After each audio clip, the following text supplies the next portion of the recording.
Mr. Chink Positive himself, Mr. Chinky Tan.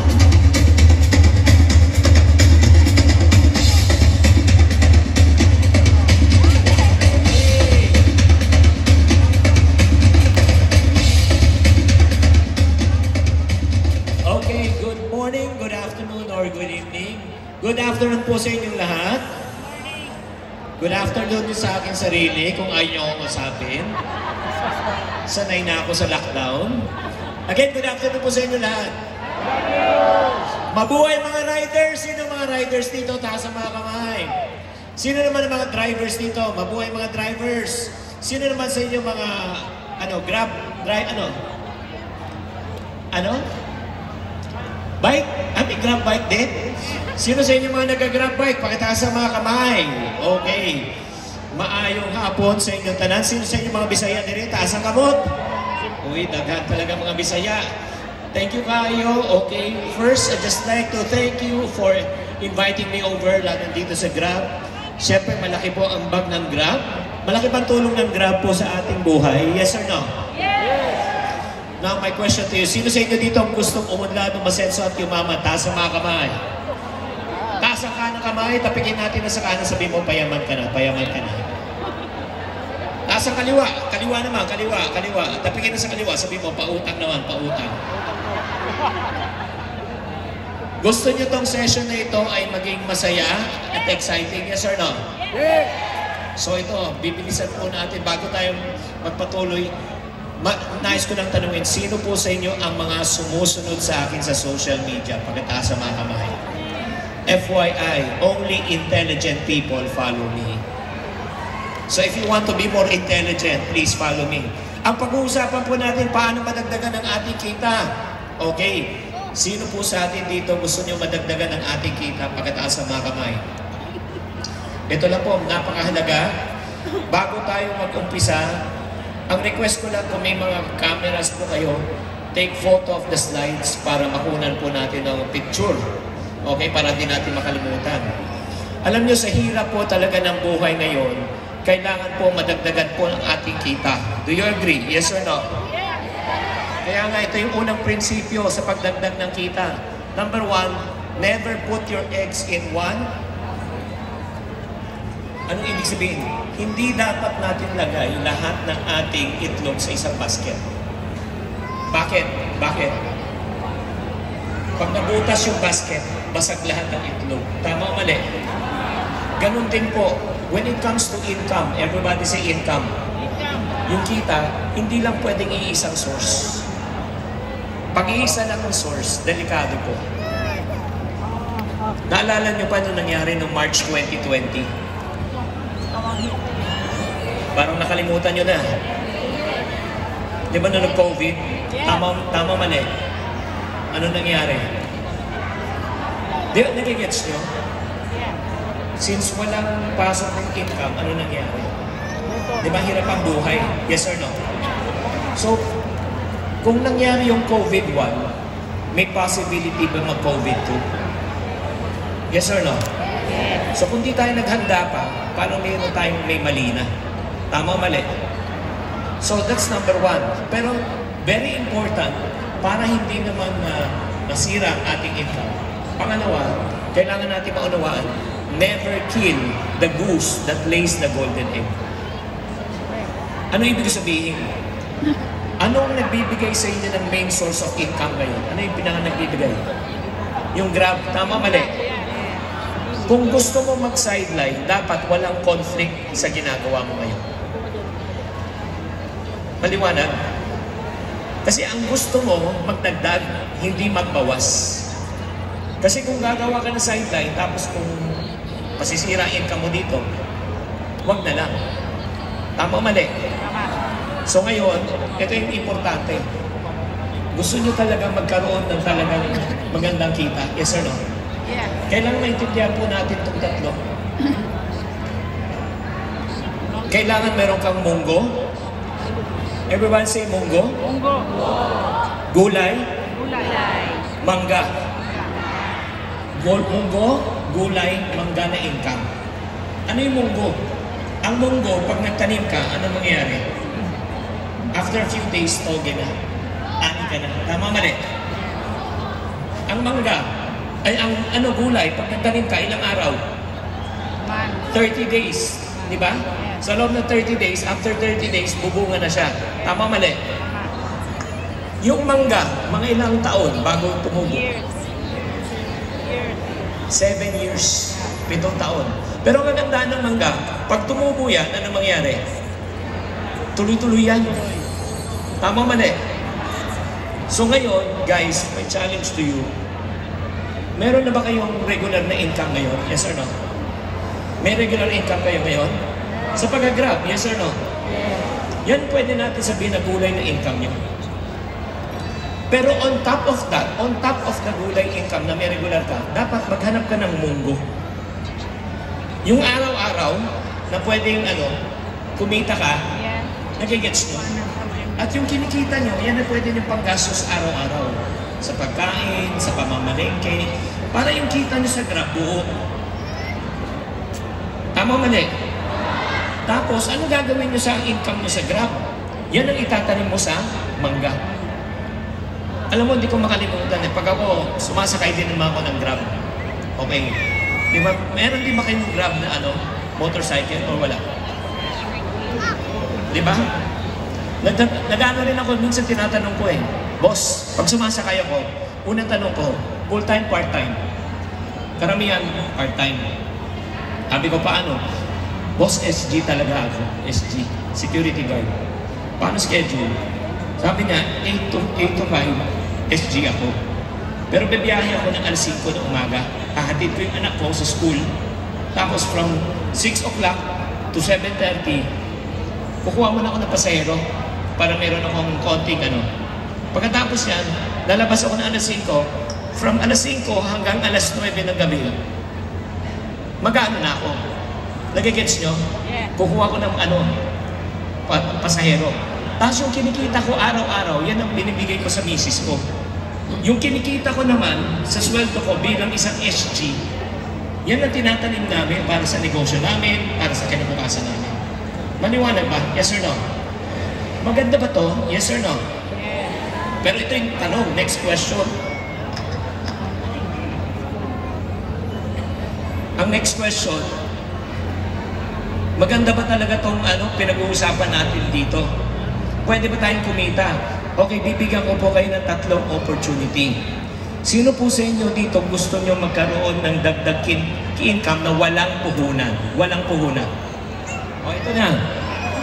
Para sa mga tao walang puhunan, ang pinakamaganda niyan is what? Sales. Everybody sales. Matuto ka magbenta. Kasi pag nagbenta ka, wala kang puhunan. Puhunan mo laway. Di ba nagbenta ka ng insurance, real estate? Bibili ka ba ng real estate bago ka magbenta? Hindi. Puhunan mo laway. Tama, mali. Ang kagandahan dito, pag naubos puhunan, iinom ka na ng tubig, bawi puhunan. Agree? Yes or no?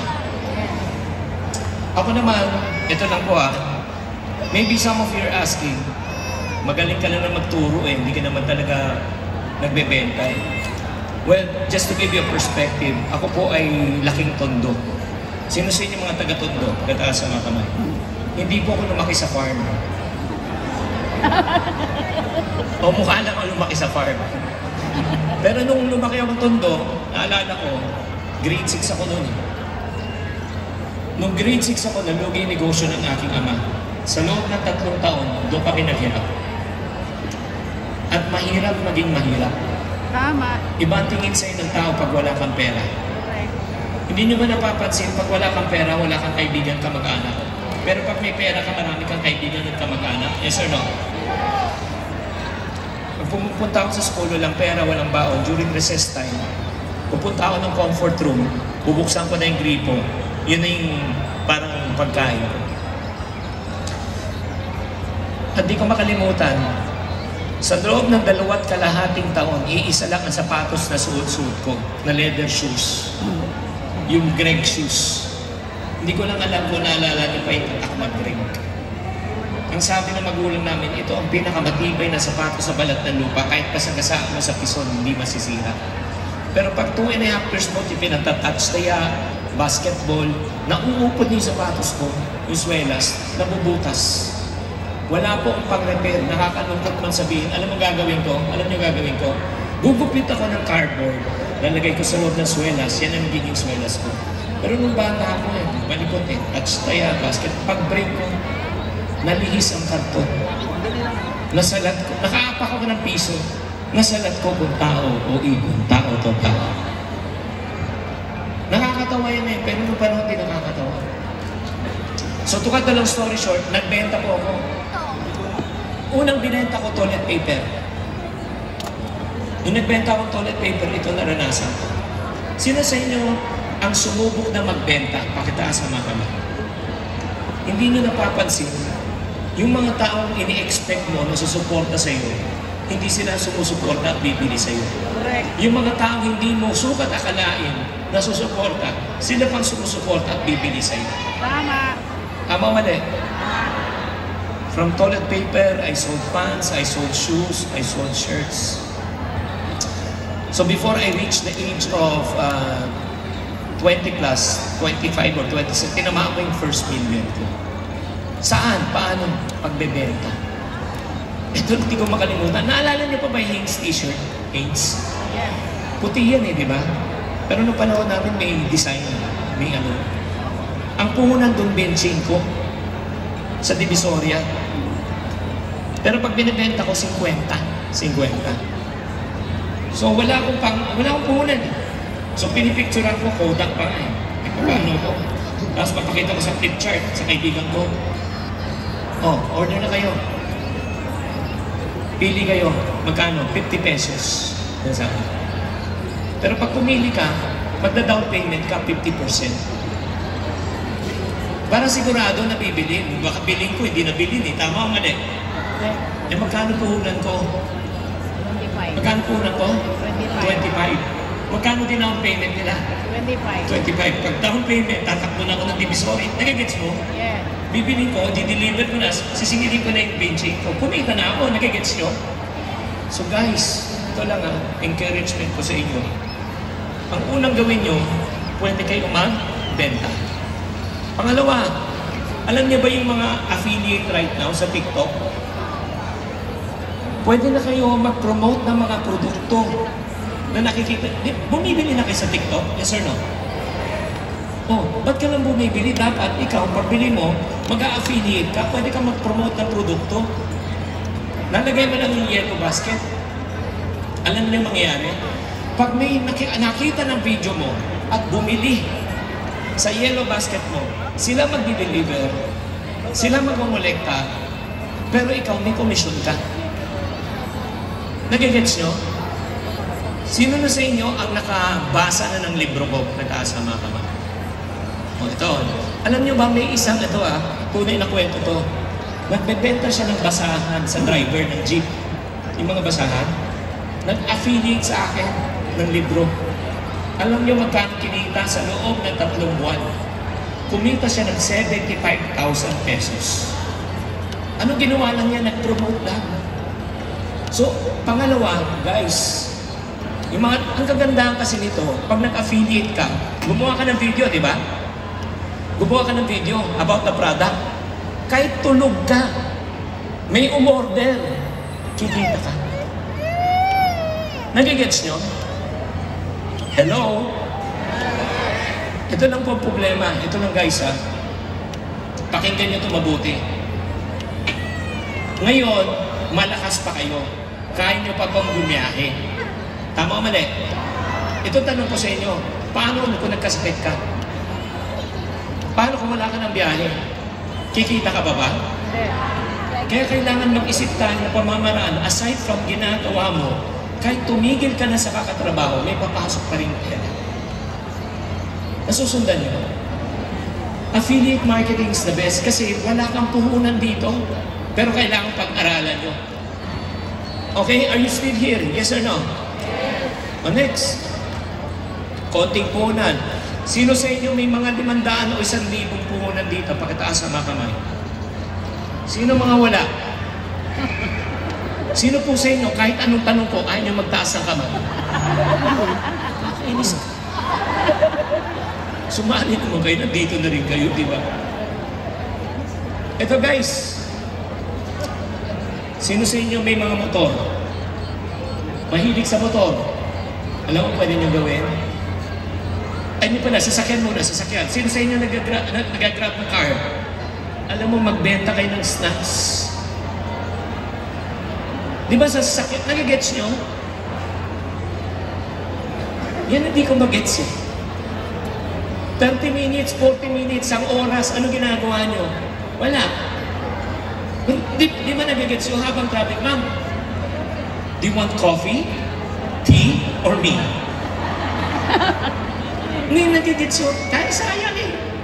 Nandun may captured market na uuhaw yan. Di ba?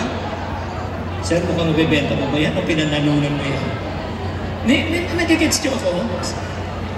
Alam mo, nangihinayang talaga ako. Di ba kunyari, kung magbenta ka, magkano yung bottled water? 10 piso. Di ba, puhunan mo, benta mo 20 pesos, kumita ka 10. Kung baka 10 ka sa isang araw, may 100 ka. Agree? Pwede bang gawin yon? Yes or no? Next. Ito pa, offer small items like tissues, chargers.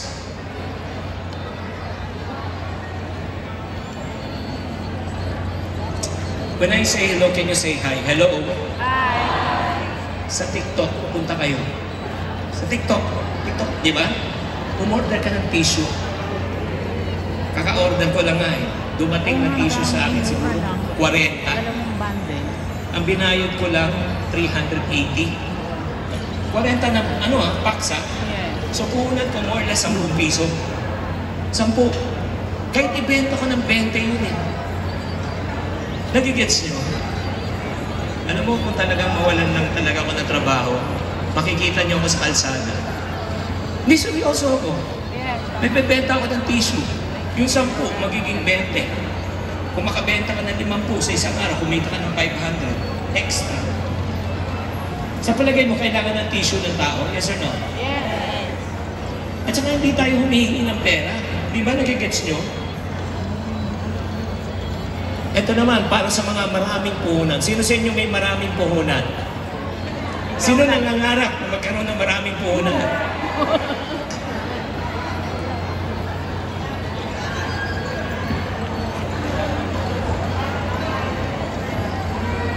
Para sa walang puhunan, anong kailangan? Abilidad, benta natin. Di ba matuto ka, magbenta.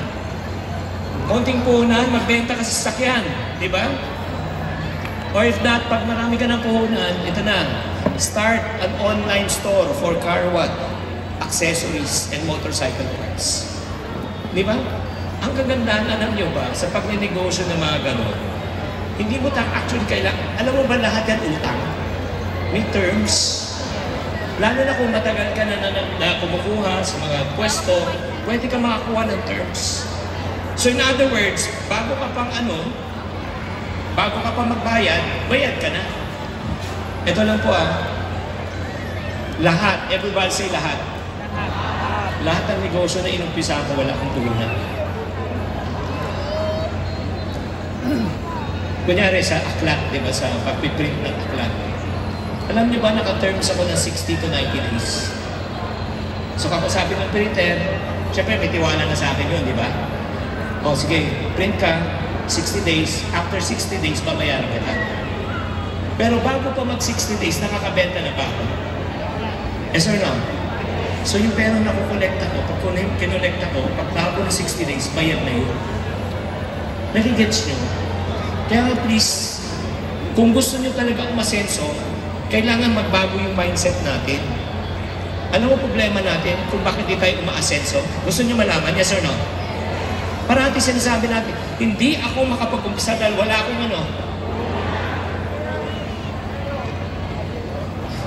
Alam mo problema, hindi talaga puhunan eh. Tanungin niyo ako bakit? Bigyan mo ng 1 milyon, isang taong walang kaalam-alam sa buhay. Bigyan mo ng 1 million pesos. Balikan mo siya after 1 year. Anong maging estado niya? Ubus na. Tama o mali? Tanggalin mo ang kayamanan ng isang bilyonaryo. Ni pisong duling wala kang iiwan. Ni negosyo nila, kunin mo lahat. Balikan mo siya after 1 year. Ano magiging estado niya? Mayaman o mahirap? Ang gulo niyo kausap pa.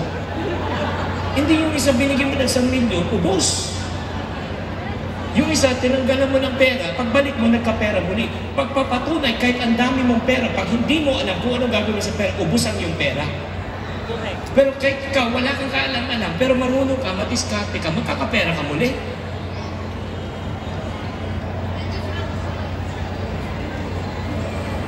Hello?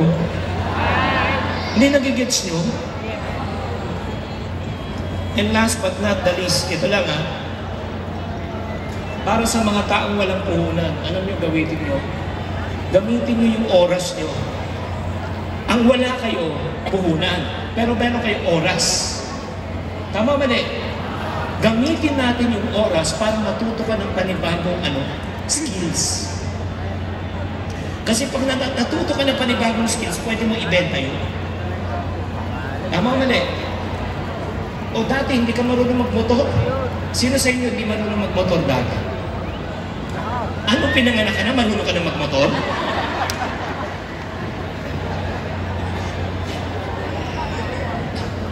Ang weird nyo talaga. Di ba hindi ka marunong magmotor dati? Tama mali. Pero kung natuto ka, naging rider ka. Nadagdagan ang kita mo.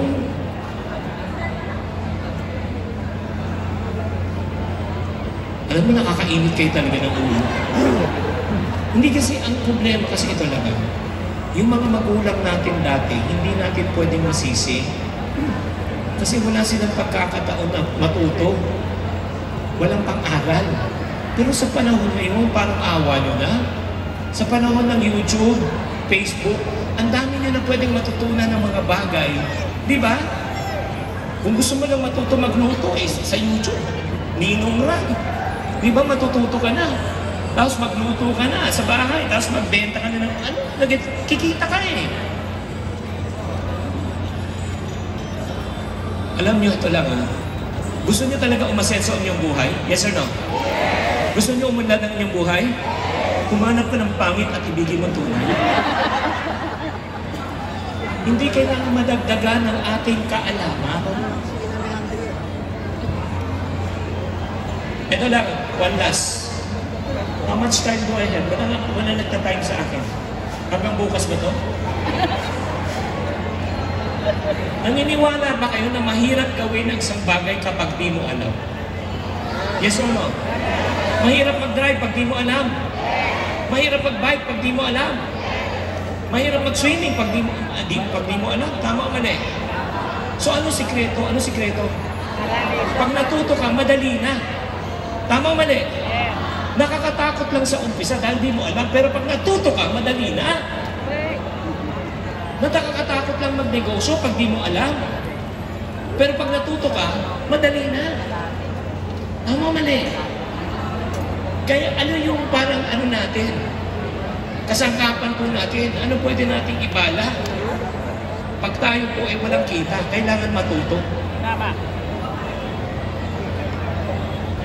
Agree o disagree? So question, handa ba kayo matuto? Yes or no? Yes! Magagdag ang kaalaman nyo? Yes or no? Yes! Question, willing ka ba mag-invest sa sarili mo? Ba't ka galit? Nagtatanong lang? Team Kalabit. Di sa totoo lang Team Kalabit. Dito mo makikita yung pagkakaiba ng mga walang alam sa buhay at may alam sa buhay. Yung mga walang alam sa buhay, pag in-invite mo sa ganitong seminar, uy, may seminar. Ang unang tanong, itong unang tanong, libre ba? Libre. Pangalawang tanong, anong pagkain? Anong pagkain? Nagigets nyo. Pag sinabi mo may bayad, yung sinabihan ko lang, may nag-walk out mo. Pag sinabi mo may bayad, magkano? 500. Ay, mahal na. Mahal. Mawalang ganang lang. Kumain na ba kayo sa restaurant at nagbayad kayo ng 500? Yes or no? Yung kinain natin bukas, nasaan na? Nasaan na? Eco-friendly na. Tama mali. Tanungin ko po kayo, Kung may natutunan kayo ngayon sa hapon na ito, may maganda ba akong idea na sinare sa inyo? Yes or no? Munggo, gulay, mangga. Walang punan, konting punan, maraming ano. Pag walang punan, benta, gamitin ng skills, kailangan matuto. Tama o mali? O kung may matutunan ka lang, madadagdagan ba kita mo? Yes or no? Kaya nga ito nakakalungkot. Yung mga marunong sa buhay, pag in-invite mo sa seminar na ganito, uy, may seminar. Unang tanong, sino speaker? Pangalawa, ano matutunan ko? Pangatlo, magkano? Bakit? Kasi alam nyo na, lahat na mahalaga sa buhay ay meron binabayad. Tama o mali? Yung motor, mahalaga ba? Eh, kaya nga may presyo. Sasakyan, mahalaga ba? May presyo. At ito, pangatlo, gusto nyo talaga magbago ang inyong mindset. Yes or no? Huwag kayong matatakot na maglabas ng pera. Kung may babalik, bakit kayo magbabayad ng sasakyan na aabot ng milyon? Bakit? Kasi alam mo, pwede mo mabawi. Tama. Yes or no? Bakit ka maghuhulog ng motor? Kasi alam mo, may babalik. Agree? Kaya huwag na huwag kayong manghinayang. Parati isipin nyo, ang pera ay parang binhi. Anong ginagawa sa binhi? Nakakita na kayo na magsasaka na kinain ng binhi? Walang itatanim, walang aanihin. And last but not the least, ito na. Ang isa pang pwede, pag meron na kayong pera, gusto nyo bang umabot tayo sa punto ng buhay? Ito lang. Kahit ikaw, nagra-rider ka o nagda-driver ka, may pumapasok na pera sa iyo. Kahit na tumigil ka, may papasok pa na pera sa iyo. Yes or no? Yes or no? Alam nyo ito guys, ang pinaka-best para sa inyo, karamihan,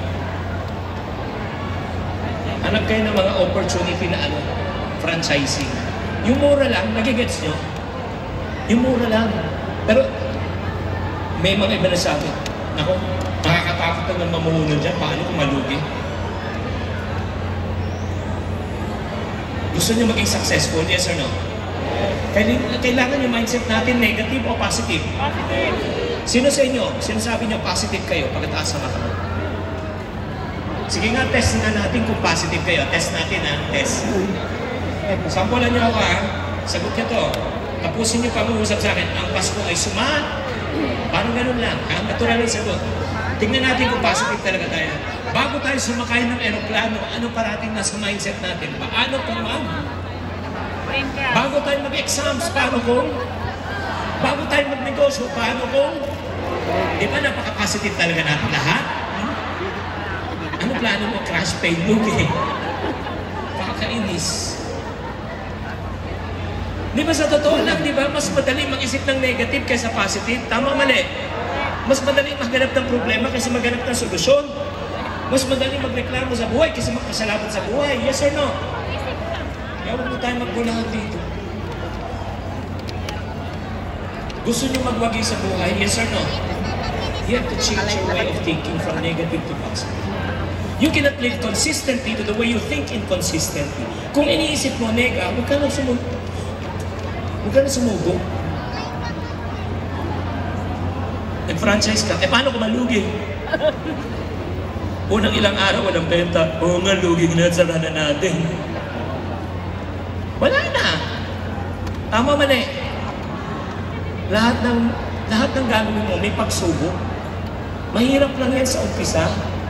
Pero pag natuto ka, dadali na siya. Yes or no? Okay guys, gusto niyo pa bang matuto? Yes or no? Ito na, bilisan na po natin.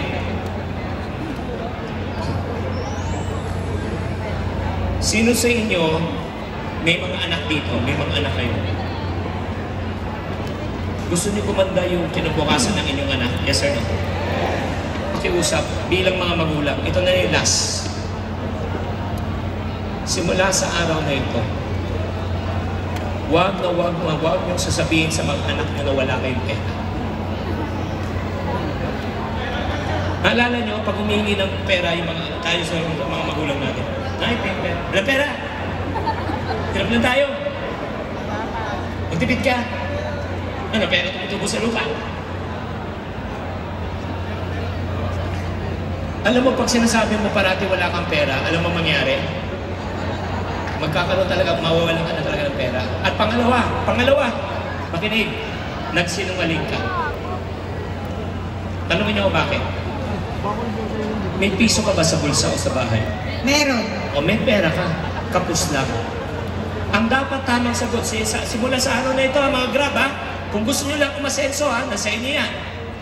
Wala pa sa budget. Nay, gusto ko ng bagong damit. Anak, wala pa sa budget. Pero, pag-iipunan natin yan, darating ang panahon, magbibilang kita. Nay, gusto ko punta na nga magbakasyon. Saan? Amerika. Diba? Ano sagot? Anak, wala pa sa budget. Pero pag-iipunan natin yan, darating ang panahon, mapupuntahan natin yan. Tama mali. Huwag niyo tatanungin, anak, anong gusto niyo? Anong gusto mo pag lumaki ka? Nay, gusto ko maging doktor. Alam mo ba kung magkano yan? Ha? Hindi na ako matitigil sa Grab dito, ha? Magkonduktor ka na lang, ha?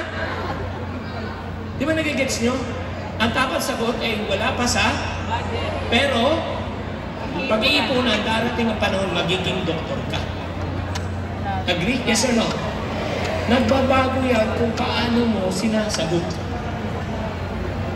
Gusto niyo bang magbago na yung kasagutan at magbago ang mindset ninyo? Yes or no? Gusto niyo ba madagdag alaman nyo? Yes or no? Wala na tayong time. Wala na tayong time. Ito na. Last slide. Can we show the slide? Meron kasi akong mga anak-anakan, di ba? Lagi akong tumatalak dun sa mga anak-anakan kasi may mga trabaho na sila. Pero can we go back to the PowerPoint, please?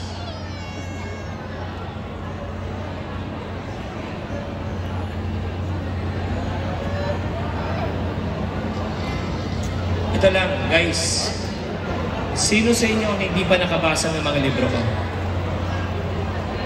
6 books yan, Pulubi, Ipon, Utang.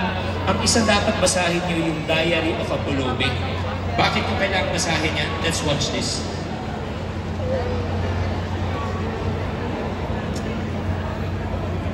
meron kasi akong mga anak-anakan, di ba? Lagi akong tumatalak dun sa mga anak-anakan kasi may mga trabaho na sila. Pero ang hilig mag-travel. Oh no. Oo, yung alam na nila kung magkano kakitain nila sa buwan, tapos lahat yun nakasubay for travel. So lagi ko sila pinapagod. Sa isang buwan, hindi ko sila kinausap. Tapos sabi ko, kikibuin ko kayo, bumili kayo ng libro, yung Diary ng Pulubi. Si Chinkitan, kilala niyo ba si Chinkitan? Yung dating artista. Ngayon nagsusulat siya at saka nagsasalita siya, nag-i-inspire siya, nag-lecture siya. Pinabili ko siya ng libro ng Diary ng Pulubi. Yung libro na ang nipis lang, ang bilis lang basahin. Ang daming learnings. Meron doon yung travel ngayon, Pulubi bukas, di ba? Maraming shopping ngayon, Pulubi bukas. Ang dami kasing may kanyang problema at nagiging sakit yun yung bisyo. Yung ang hilig mo mag-shopping. Parang gusto mo tapusin ng teleserye. Hindi. Kilala si Meme Vice, yes or no? Nabasa niya yung book, sinishare niya, naging bestseller yan. Right now, sold over 2 million copies already. Wow. Gusto niyo magkaroon ng libro? Yes or no? Hindi pa tayo tapos. Ito. Sino sa inyo gusto makaipon na 60,000? Ito, may ipon box tayo. Ito, ipon challenge. I challenge your family right now. Hindi kayo yung buong pamilya. Start ka muna sa 20 pesos. Kaya nyo mag-ipon ng 20 pesos. Araw-araw lang. Tapos shadan mo, tataraan mo lang yan. Tapos isulat mo kung kailan ka nag-umpisa at para saan ka nag-iipon. Guys, pakiusap. Pwede makiusap? Lahat, everybody say lahat. Ang unang ipunin yung emergency fund. Ano ibig sabihin ng emergency fund? Just in case na mawala ang trabaho, mawala ang kita, meron kang pondo na pwede kang itawid na hindi mo kailangan mangutang. Maniwala, yes or no? Yun muna, kunyari, ang gastusin mo, 15,000 sa buwan. 1 month muna, 15, tapos 2 months. Nagigets nyo? Kung o-orderin po natin sa National Bookstore, per book, aabot yan ng, itong anim na yan, 6 books, 1,100. Pero for today, para sa inyong lahat, bibigyan namin kayo ng special rate. Magkano na lang? 500 pesos na lang po. 6 books plus meron ka pang free na ipon box. Question, sino sa inyo willing kayo mag-invest para sa pamilya nyo? Pakitaas ang mga kamay. Ito yung gagawin natin. Konti lang nadala kong books. Hindi ko alam gano'n ka kay Rami. We're going to have a break. Saan tayo? Sa likod? Pwede kayo umorder ng books. Pipirmahan ko lahat ng mga books na o-orderin nyo. Okay, I'm gonna stay extra 10 minutes. After 10 minutes, kung sino gusto magpa-photo op sa akin sa likod, you can go to the back and then we can have a photo together. Thank you very much. Grab, maraming salamat. Mabuhay kayo and God bless you all.